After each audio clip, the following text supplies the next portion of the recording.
Bonjour tout le monde. Bienvenue à cette conférence de presse. Je m'appelle Guillaume Saint-Pierre, je vais être votre modérateur. Cette conférence de presse concerne donc une mise à jour sur les feux de forêt qui sévissent au Canada. We will start with statements for about 20 minutes. We will start with Prime Minister Justin Trudeau, after Bill Blair, Emergency Preparedness Minister, and also Natural Resources Minister Jonathan Wilkinson. Pour terminer avec la ministre de la Famille, Karina Gould. On a une période de questions avec le premier ministre d'environ 15-20 minutes. Après ça, il devra quitter. Aussi, les ministres de l'Immigration, Sean Fraser, le ministre Guilbeault et le ministre des Affaires du Nord, Dan Vandal, sont aussi présents, mais ne prendront pas la parole pour commencer. Mais tous les ministres resteront plus longtemps ensuite pour prendre des questions. Monsieur Trudeau, allez-y. Merci. Hello, everyone. Bonjour tout le monde. As we gather here today, we stand with the hundreds of courageous women and men fighting wildfires across the country. We stand with the communities who've been evacuated and with people from coast to coast to coast who are enduring this painful, heartbreaking time. Here today with Ministers Blair, Wilkinson, Gould, Guilbeault, Fraser, and Vandal, to talk about the federal response to the devastating wildfires we're seeing across the country. Minister Wilkinson will have more detail in a moment, but our modelling shows that this may be an especially severe wildfire season throughout the summer. We're going to get through this together, and our government will keep being there with whatever it takes to keep people safe and provide support. 2 weeks ago, I went to Edmonton and spoke with the Canadian Armed Forces members who are helping in Alberta's firefight. I also met with many people from communities that had been evacuated. Some of them had only a few hours to pack. They were told to bring pets, important documentation, medication, and that's it. This is a scary time for a lot of people, not just in Alberta, but right across the country, including in the Atlantic, the North, and Quebec, too. I think of people like Catherine in Nova Scotia. Even though she's lost her home, she found time to get help to her friend, who's also affected and didn't want to be alone to see what was left of her own place. When people lose their homes, they don't just lose a roof and their possessions. They lose a special place where they saw their children grow up, where they built a life for themselves. This is incredibly difficult and heartbreaking, and Canadians will continue to be there for you and with you. In the last week, I've spoken with Mayor Savage of Halifax, Mayor Locke of Shelburne, and Premier Houston, as well as with Premier Smith and other local leaders. Il y a 2 jours, j'ai parlé avec le Premier ministre Legault de la situation des feux de forêt au Québec. J'ai aussi parlé avec le maire de cette île, Steve Beaupré, la mairesse de Chapet, Isabelle Lessard, et le chef de Ouachita-Macmani-Netam, Mike McKenzie. On a parlé de la situation sur le terrain. Comme vous le savez, des membres des forces armées sont déjà déployés pour aider. Il y a plusieurs feux qui sont imprévisibles, donc c'est très important d'écouter les autorités locales pour s'assurer que tout le monde reste en sécurité. Like I said, our government is here to help. So far, we've approved 3 requests for federal assistance in Alberta, in Nova Scotia, and in Quebec. This includes deploying Canadian Armed Forces members for things like personnel to aid in firefighting roles, airlift resources, and engineering support. Minister Blair will go into more detail about the status of this work in a moment on what we're doing to keep people safe right now. Year after year, with climate change, we're seeing more and more intense wildfires, and in places where they don't normally happen. That's why we've invested to train more community-based firefighters across the country. For example, we've worked with the Yukon First Nations Wildfire Partnership to train 130 wildland firefighters in Yukon and northern British Columbia. In Newfoundland and Labrador, we partnered with the Innu Nation to train community members. In Manitoba, in Ontario, and in many other places, our support allowed more firefighters to be trained. And last week, we announced that through the Wildfire Training Fund, we're supporting over 300 Indigenous firefighters and 125 Indigenous fire guardians to be hired and trained this season. À travers le Centre interservice des feux de forêt du Canada, on coordonne nos efforts avec d'autres pays pour lutter contre les feux de forêt ici et à travers le monde. Par exemple, dans le passé, on a envoyé des pompiers canadiens pour prêter main forte aux pompiers dans d'autres pays comme aux États-Unis et en Australie. Et comme on fait face à des feux très intenses chez nous cette année, on reçoit de centaines de pompiers d'autres pays pour soutenir nos efforts. Specifically, I want to thank US, Australia, New Zealand, South Africa, and France for the firefighters they've already sent and will continue to send over the coming days and weeks. And on top of that, we're engaging further with other international partners about more reinforcements over the coming weeks. Before I end, I know there's a lot of Canadians who are asking how they can help too. The federal government and the government of Alberta are coordinating a donation matching program with the Canadian Red Cross 2023 Alberta Fires Appeal. So every dollar donated will become $3 in support to those affected by wildfire in Alberta. And as announced last week, we will set up similar donation matching programs to help people in the Northwest Territories and in Nova Scotia. This is a difficult time for many Canadians. If you have friends or family members who are affected, it's important to continue being there for one another. I want to thank the volunteers, first responders, CAF members, and of course the firefighters who are doing their work like the true professionals they are. I know that firefighters are often away from their family. I was talking with the CDS, the Chief of Defence Staff, about how some CAF members are personally affected by fires.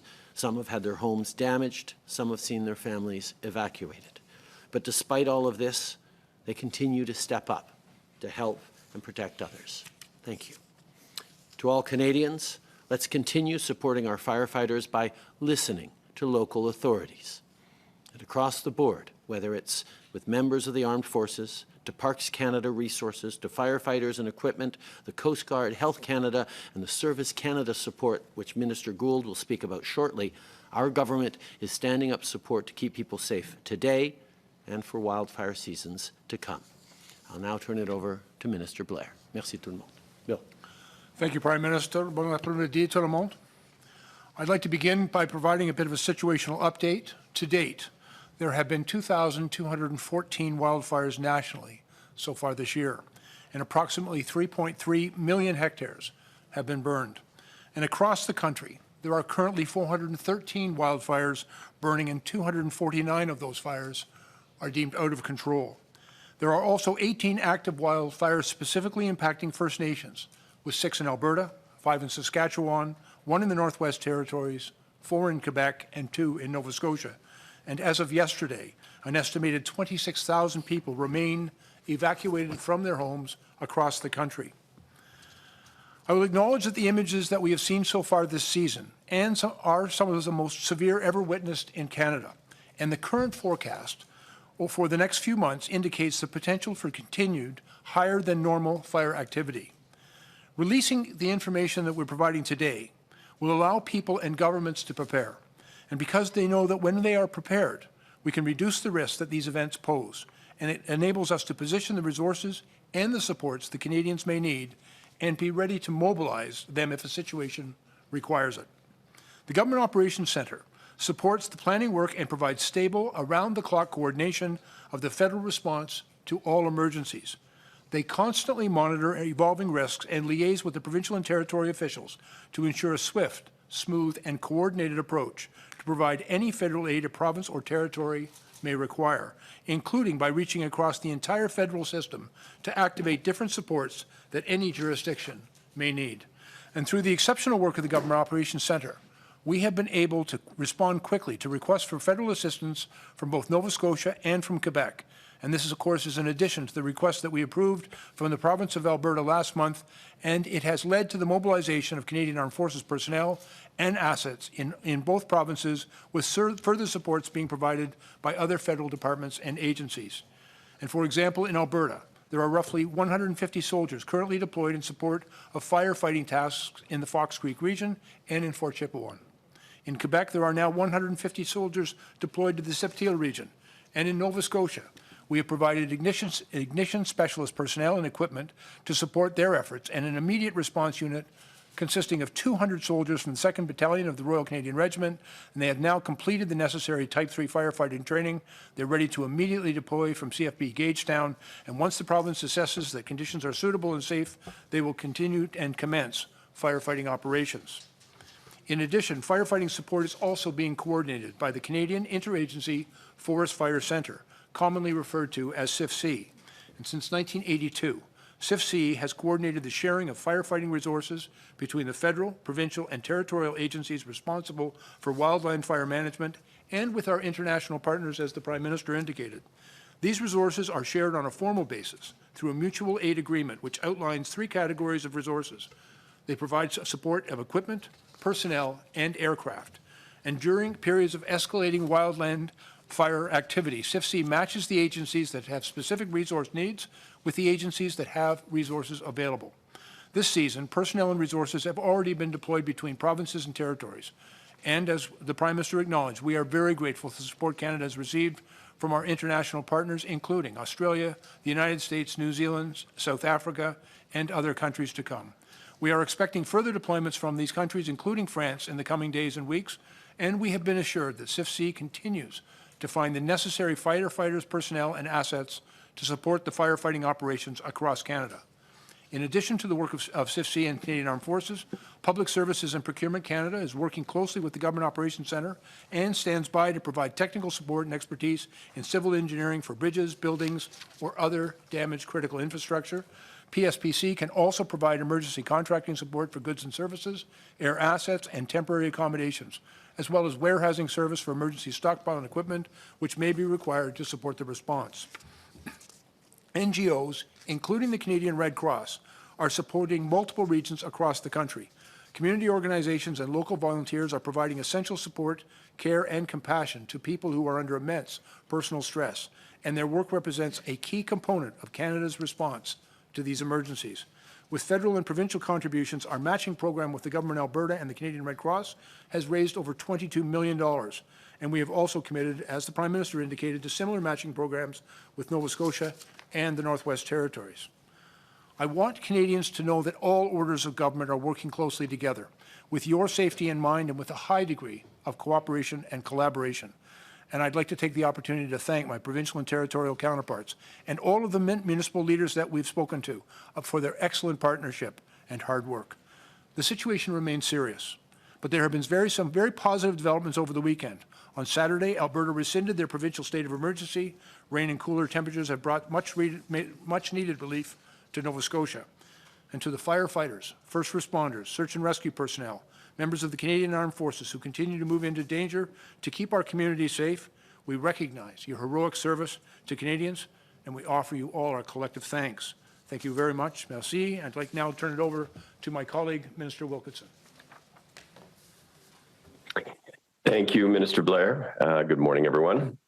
I also want to acknowledge the incredibly challenging circumstances that folks across the country are facing and the ongoing efforts of firefighters, volunteers, and everyday Canadians who are stepping up to support each other. As I said last week, the federal government is here to support Canadians and at-risk communities throughout this year's fire season and into the future. À cette fin, Ressources naturelles Canada travaille en étroite collaboration avec Sécurité publique Canada pour développer des modèles qui prédisent les risques de feux de forêt tout au long de l'année. Ces modèles sont régulièrement mis à jour et mis à la disposition du public pour s'assurer qu'ils sont aussi précis et opportuns que possible. Today, we released our updated modeling for the wildfire season. It is, in a word, sobering. It shows that the risk of wildfires is set to increase in June and remain unusually high throughout the summer across the country. It shows us that this year's already devastating season could well get worse. It is important to note that this model anticipates risk levels, not actual fires. With good fortune, it is possible that the full extent of the risk does not materialize, but with preparation, we must be ready for whatever happens this year and into the future. Every province and territory will need to be on high alert throughout this wildfire season. While this is not yet Canada's most severe fire season, if this trajectory continues, it very well could be. In terms of historic averages of area burned, we have seen 10 times normal so far. Going forward, as usual, Natural Resources Canada will continue to update its modeling to keep all Canadians apprised. While provinces and territories have primary responsibility for firefighting personnel and equipment, this federal government has recognized that additional firefighting resources will most certainly be required moving forward. We have also recognized the need for work to help at-risk communities adapt to the impact of a changing climate. C'est pourquoi le budget fédéral 2022 a engagé 516 millions de dollars pour soutenir l'atténuation, la réponse et la surveillance des incendies de forêt et pour amélioration de la coordination fédérale des réponses d'urgence. This included close to $350 million to enable provinces and territories to buy specialized firefighting equipment, to train new firefighters, and to incorporate Indigenous traditional knowledge in our fire management systems. This past year, we contributed to 6 provinces and territories to acquire firefighting equipment. This has been critical for our counterparts in the procurement of vital resources such as vehicles, mobile units, avionics upgrades, hoses, pumps, and enhanced communication equipment. It's expected all provinces and territories will participate in the fund this year. And last week, I announced that under the first phase of our wildfire training program, we had signed agreements with 9 Indigenous communities and organizations to help train more than 300 Indigenous firefighters and 125 Indigenous fire guardians all across Canada. As I noted last Thursday, and in light of the urgent wildfire conditions in Canada, my department is pleased to be working with the International Association of Firefighters to advance a pilot project that would increase Canada's wildfire fighting capacity. This project will be focused on training structural firefighters to respond to fires in the wildland-urban interface due to the particular risks those fires pose to homes, communities, and infrastructure. Le travail se poursuit sur tous ces fronts et nous avons l'intention d'envoyer autant de pompiers que possible sur le terrain. Cela signifie plus de personnes possédant les compétences, les connaissances et l'expertise dans les communautés qui en ont le plus besoin. Going forward, Natural Resources Canada will continue to monitor and to model wildfires and wildfire risks in Canada.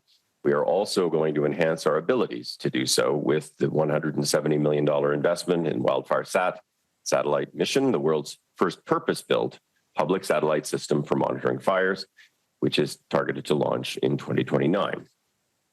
Once operational, Wildfire Sat will help reduce wildfire losses, help us defend communities and avoid unnecessary evacuations, allow us to better protect our resources, infrastructure, and environment, inform emergency decisions, reduce health problems associated with smoke and air pollution, and help prevent more disastrous fires. Les incendies de forêt ont certainement eu lieu avant que nous ne commencions à voir clairement l'accélération des effets du changement climatique. Cependant, nous vivons dans une nouvelle réalité, une réalité dans laquelle nous devons écouter attentivement ce que la science nous dit. The federal government has been there to provide assistance to provinces and territories that require near-term support. In the long term, we are also making investments in building the capabilities that Canadians will most certainly need going forward.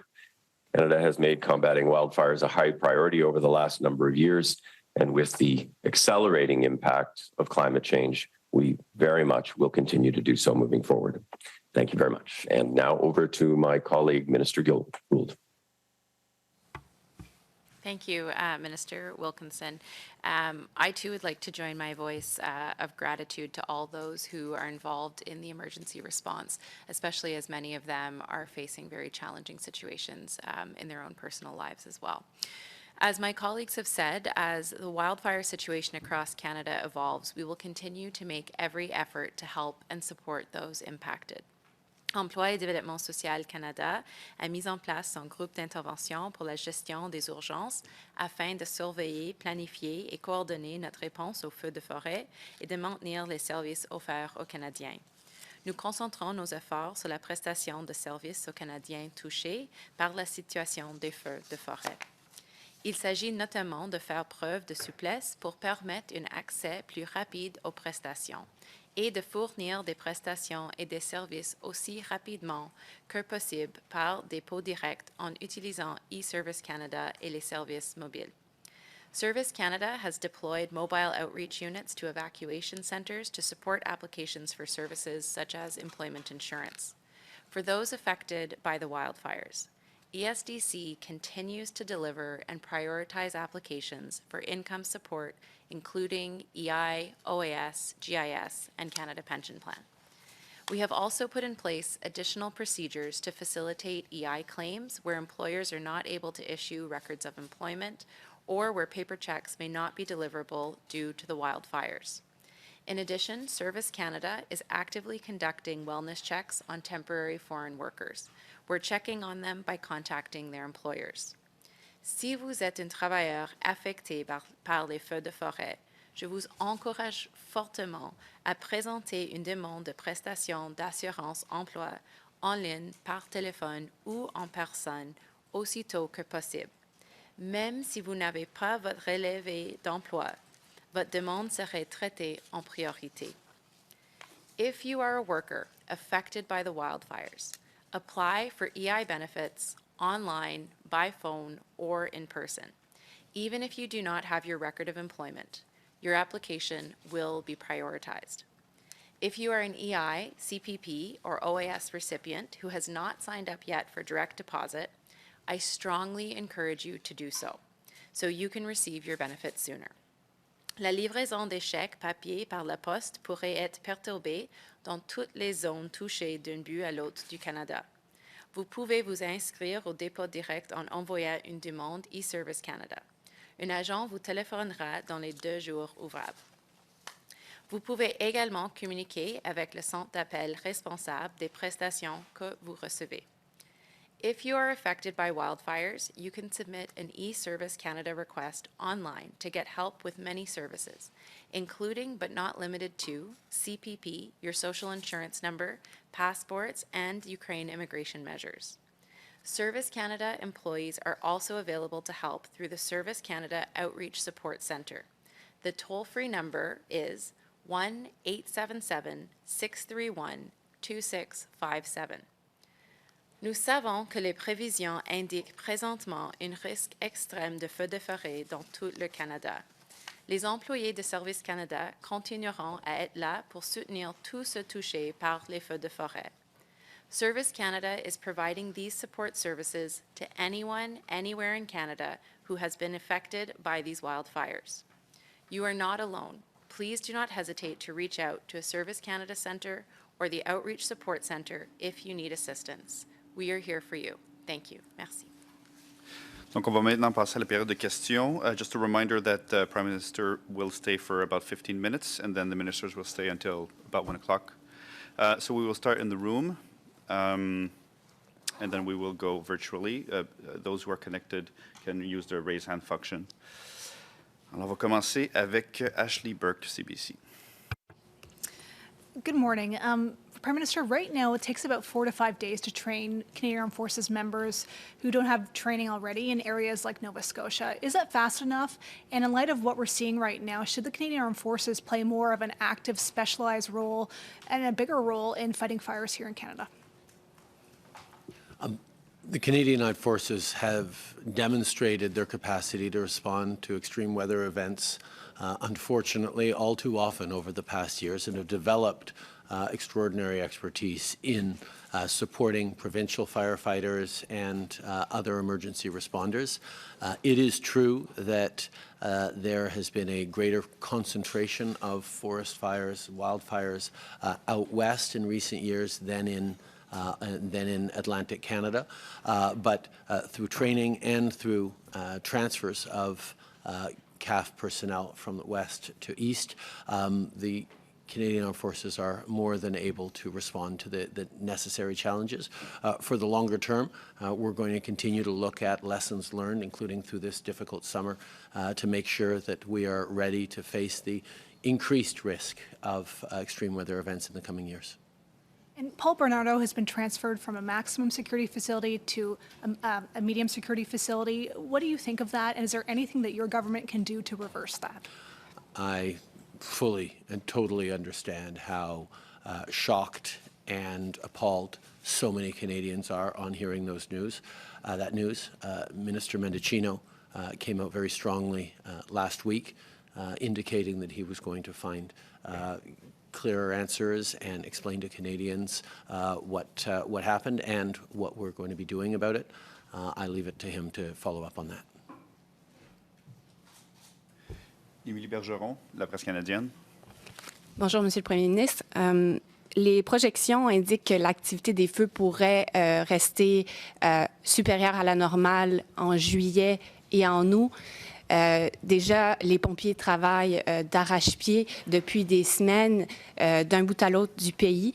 Évidemment, c'est des projections mensuelles, ça pourrait changer encore. Mais que dites-vous à ces pompiers qui sont là, qui sont peut-être déjà sur le bord de l'épuisement professionnel, et que peut faire le fédéral là, pour s'assurer qu'ils ne tombent pas au combat? D'abord, on dit merci. On sait à quel point les pompiers font un travail extraordinaire à l'année longue pour garder les Canadiens en sécurité, mais particulièrement pendant cette saison des feux de forêt. On sait qu'ils font de extrêmement longues journées dans des situations extrêmement difficiles et ils ont tout notre appui. Évidemment, on est en train de regarder pour de la relève. On a des partenaires à l'international qui envoient leurs pompiers pour nous aider. On est en train de parler avec d'autres pays d'ailleurs pour assurer qu'on ait des ressources dans les semaines et les mois à venir si effectivement la saison se prolonge tout au long de l'été. Et on va aussi travailler de façon très alignée avec les différentes juridictions et régions pour s'assurer que ceux qui sont en train de nous protéger de ces feux-là sont eux-mêmes bien soutenus et protégés. Dans la même lignée, si ça se poursuit en juillet et en août, au niveau des forces armées canadiennes, est-ce que le Canada a assez de ressources pour que le soutien qui est envoyé puisse continuer là, jusqu'en juillet, potentiellement jusqu'en août? C'est une question qui est d'avant-plan pour tout le monde, en train de faire les prévisions et les prédictions pour les ressources nécessaires pour les prochains mois. J'ai posé moi-même cette question au chef de la Défense vendredi quand je lui ai parlé. Les projections actuelles nous rassurent qu'on va avoir assez de ressources pour aider à travers le pays, mais on est toujours conscient que ça pourrait changer, donc on est en train de préparer des plans de contingence, mais on sait que les Canadiens peuvent être rassurés qu'on va faire tout ce qui est nécessaire pour les protéger tout au long de l'été.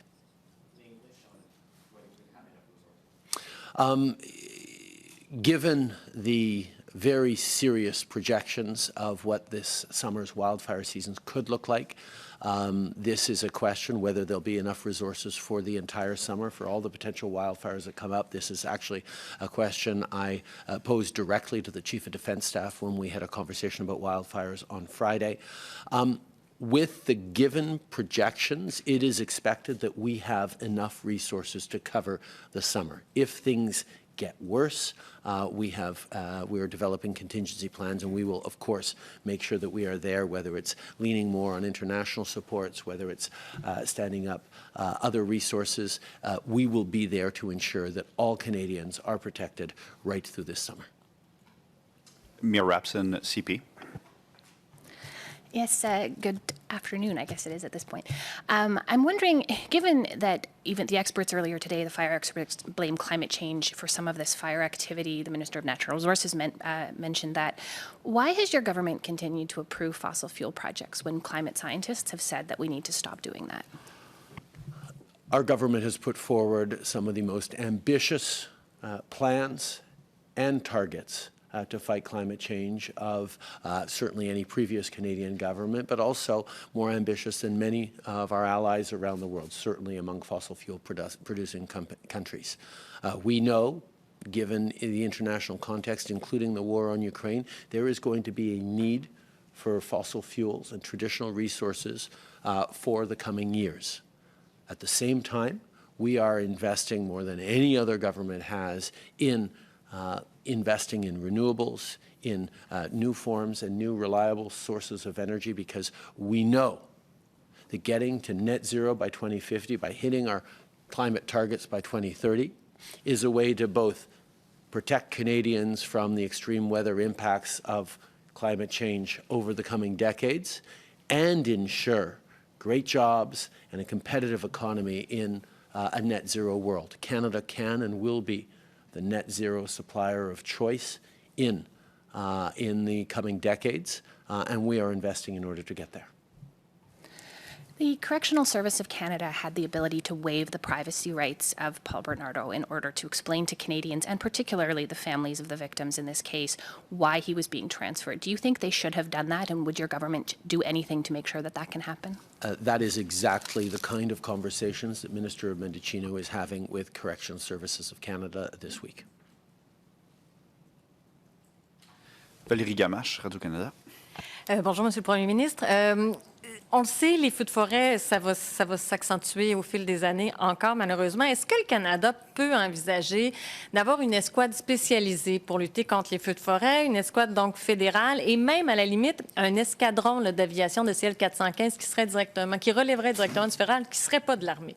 On a déjà un centre interagence de feux de forêt depuis 1982. Évidemment, au cours des dernières années, on a amplifié les ressources et le fonctionnement de ce centre-là. Nous sommes toujours en train de regarder comment répondre à ces nouvelles réalités de plus de feux de forêt, plus d'urgences et d'événements climatiques extrêmes dans les années à venir.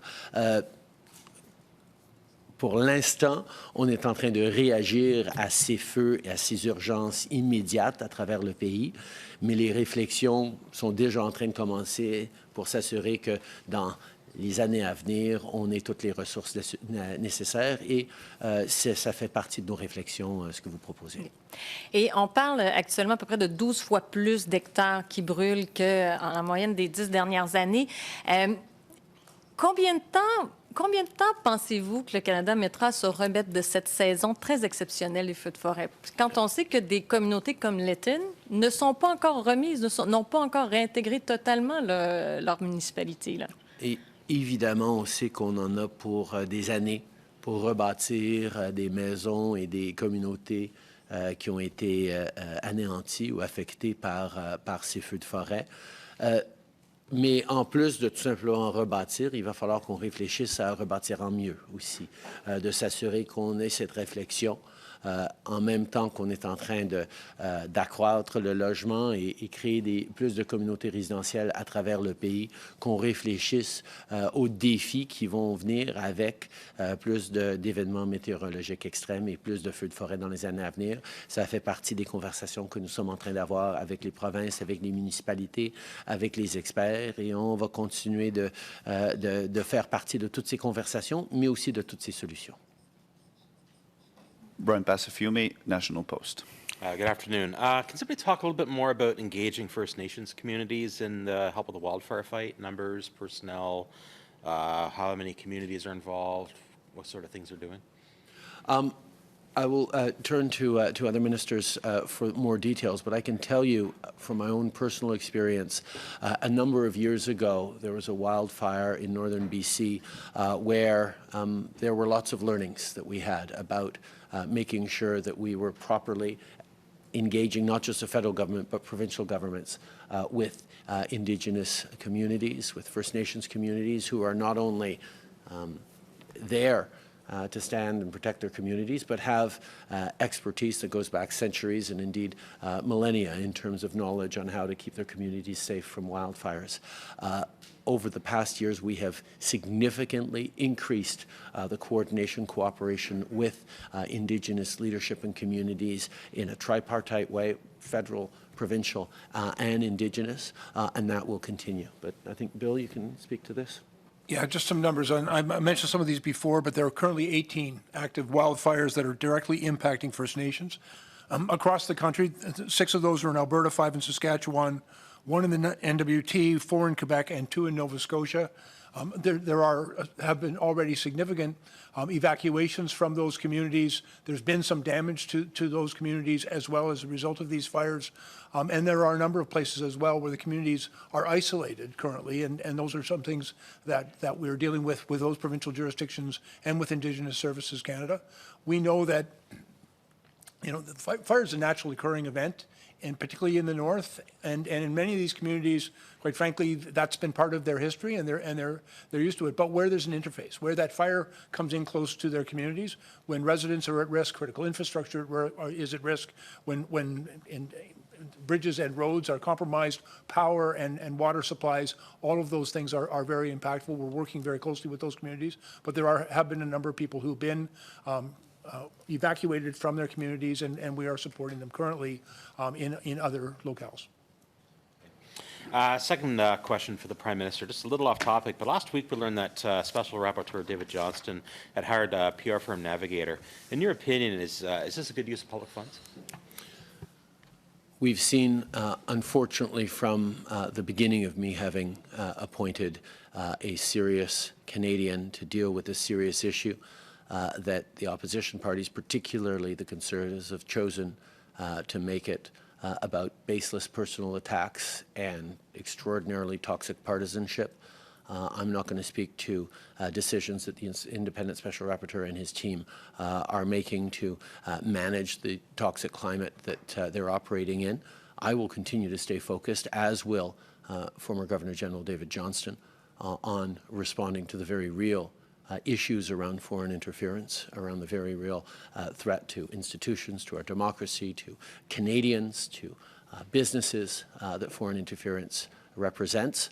And I will continue to encourage the Leader of the Official Opposition to get a briefing from our intelligence services and agencies so that he can base his critiques and his concerns in facts and not just continue baseless smear jobs against a Canadian of unimpeachable integrity in former Governor General David Johnston. Annie Bergeron-Oliver, CTV. Hi. The Conservative leader is threatening to block the budget and bring forward 900 amendments because of what he calls your government's inflation-fueling actions. I'm wondering what you think of this characterization and of the demands that he's made of your government.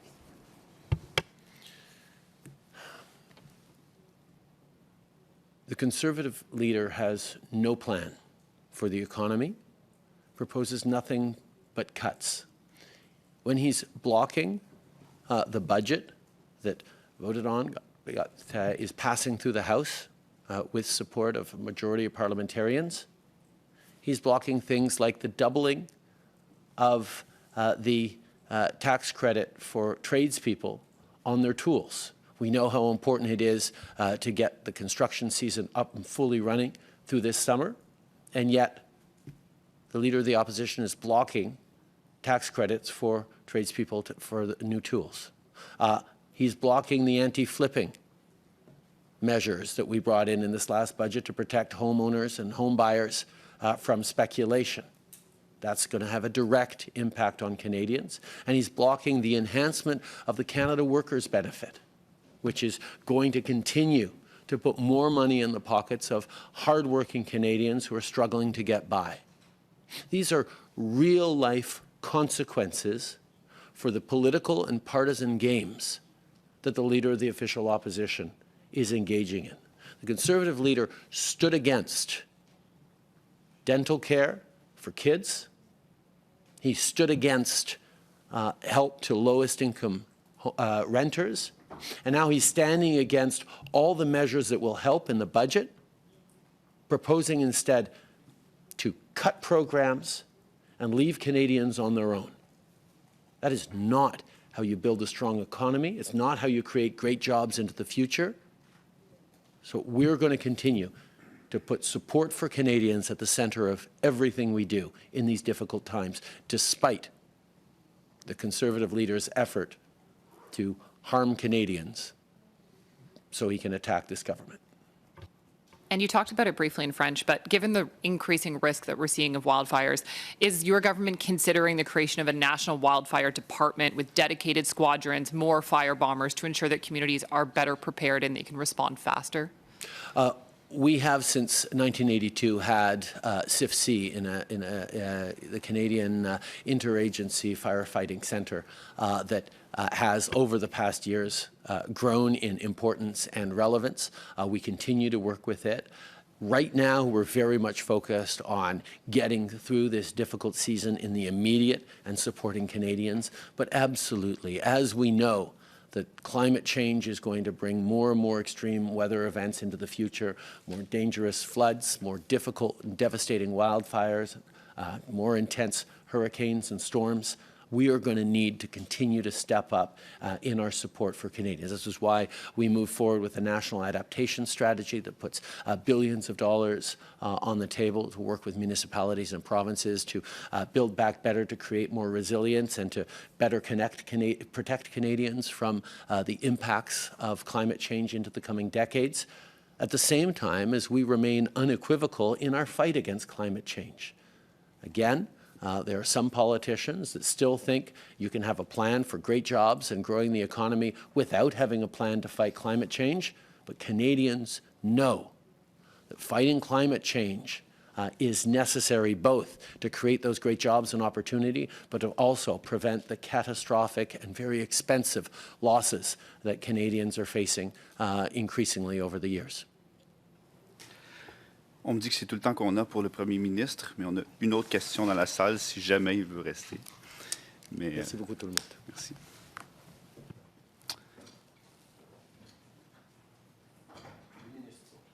Merci.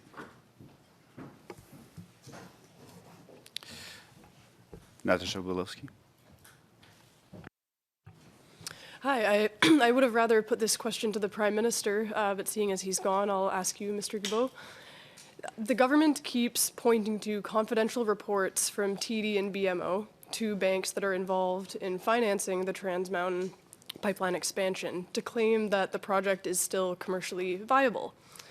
They won't share these, and I learned that those secret reports are based on a 100-year timeline, assuming that the pipeline will be in operation for 100 years, collecting revenues, when the average lifetime is 40 years. I'm just wondering how the government, and I understand you're not in the finance department, but as they won't answer my questions, I'm hoping you can shed some light on how the government is able to justify using those reports when experts, including the PBO, have said multiple times that a 100-year timeline is just not a realistic lifetime for a pipeline. Thank you for the question. Unfortunately, I don't have those information, but what I can commit to doing is making sure that we get you some answers. I will work with my department, and I will talk to my finance colleague, Minister Freeland, to try and get you those answers as rapidly as possible. Thank you very much. And as a follow-up on the wildfires, I've heard a lot from environmental groups about how one of the problems being faced with huge issues like this is trying to work across silos in government. I know that there has been a lot of work done to coordinate efforts across departments, but as Environment Minister, are there any areas you see where ECCC or other departments could step across those silos even more and try to look to the future past the immediate response to, see what could be done to get ahead of this next year, as we can assume it will get worse? Thank you.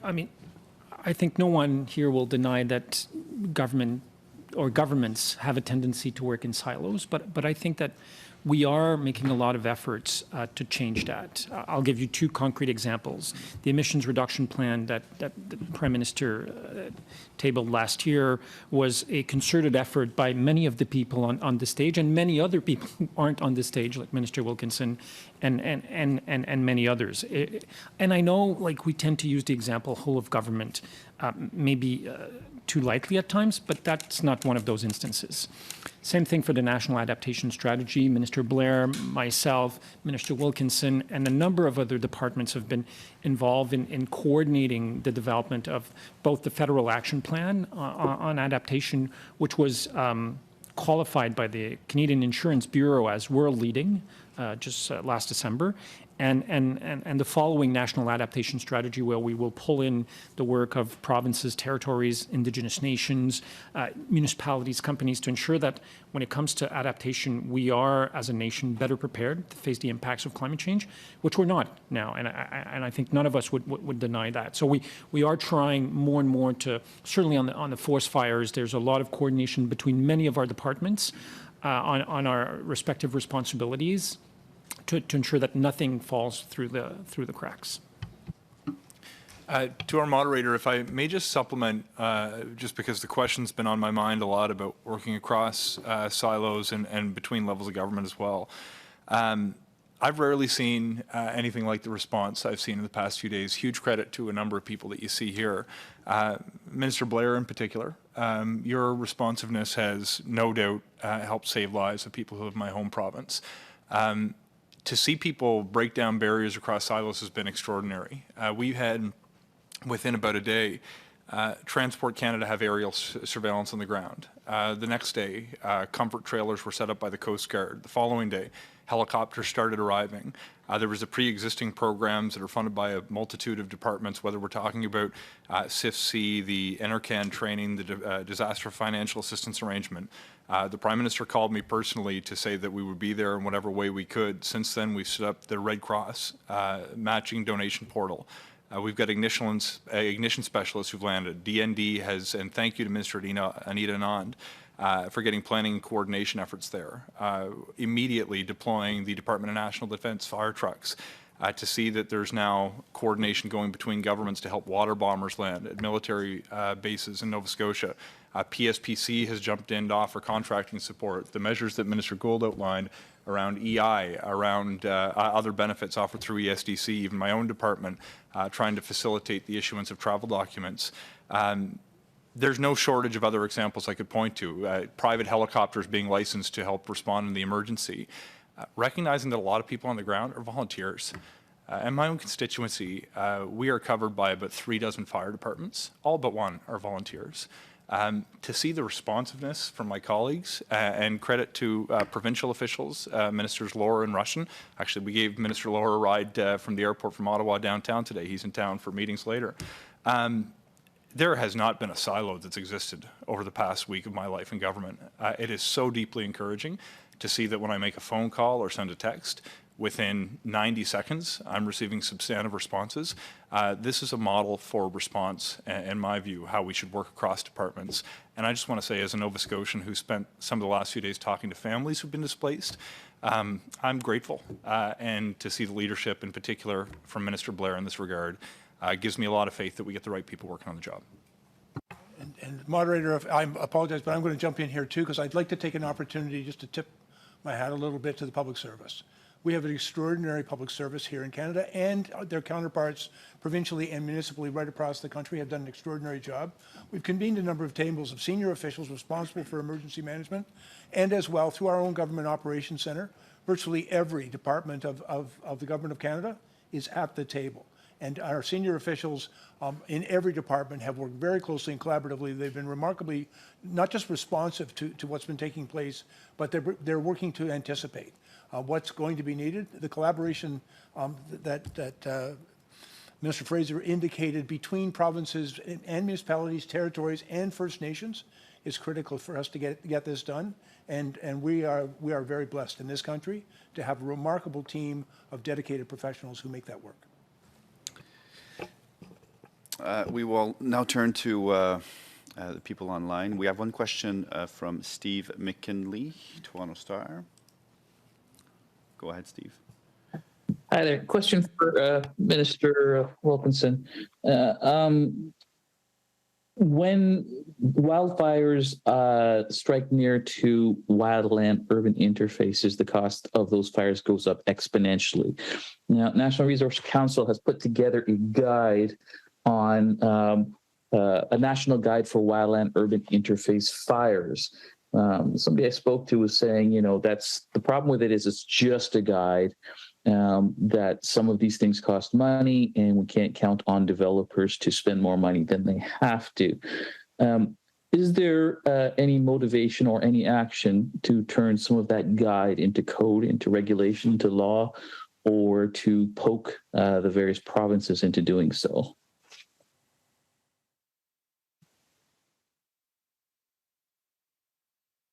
You're on mute, Jonathan. Sorry about that. So thank you for the question. It is an important one. I think in the past, we have often thought of wildland fires as distinct from structural fires that exist in urban communities. And so we have firefighters within the urban communities that are often members of the International Association of Firefighters. We have wildland fighters that are trained by the provinces and territories by and large and by Parks Canada. And we haven't seen a lot of intermixing. We have guidelines, as you say, with respect to practices that can help to try to address some of the risks in the interface. I do think that going forward, we are going to actually have to try to find mechanisms through which we can be a bit more prescriptive, or that we can more strongly encourage some of our provincial and territorial counterparts, who I do know many of them are thinking along these lines, to ensure that we are enabling people to adopt the kinds of practices that will actually help us to reduce fire risks in the interface.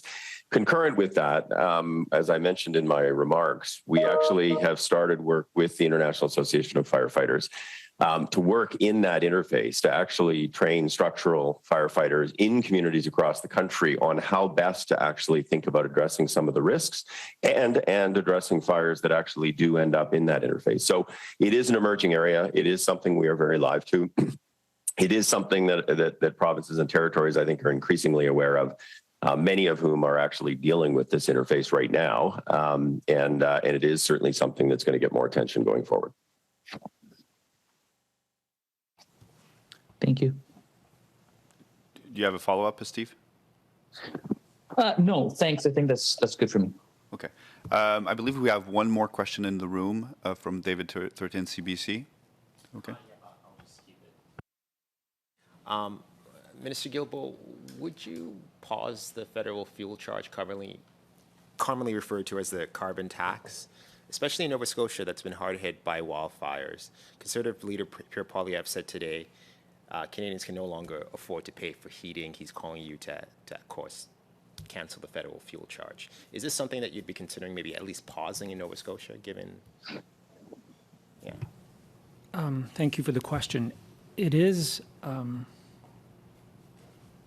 somewhat unbelievable that as Canada is going through what will likely be the worst year in our country's history in terms of forest fires, and that we know that part of this is because of climate change, and that we collectively, certainly in Canada and around the world, need to do more and accelerate the fight against climate change.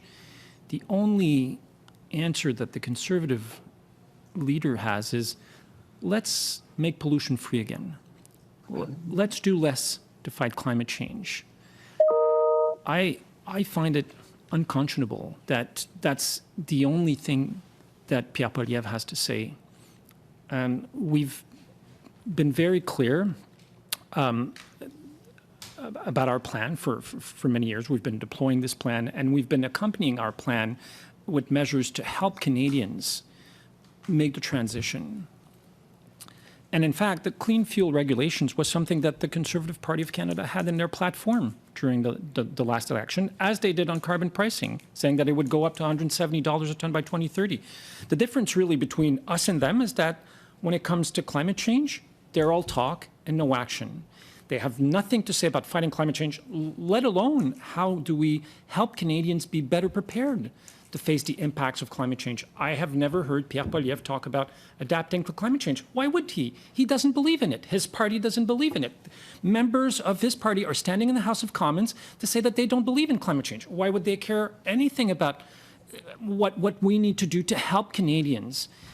So I'll stop there. Thanks. Do you have a follow-up? OK, alors c'est toutes les questions qu'on avait pour aujourd'hui. Merci d'être resté un petit peu plus longtemps. C'est apprécié.